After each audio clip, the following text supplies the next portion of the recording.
Here's how to turn off the passcode on your iPhone in 2026. If this video helps, please like and subscribe for more quick tutorials. Turning off your passcode reduces security. Anyone can access your iPhone, so only do this if you understand the risks. First, open Settings on your iPhone. Scroll down and tap Face ID and Passcode or Touch ID and Passcode, depending on your iPhone. Enter your current passcode to continue. Tap Turn Passcode Off.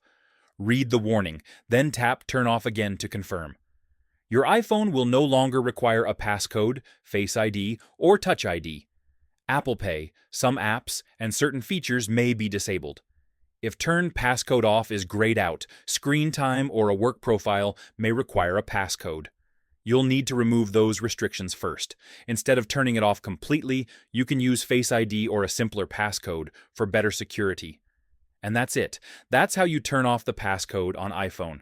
Subscribe for more iPhone tips.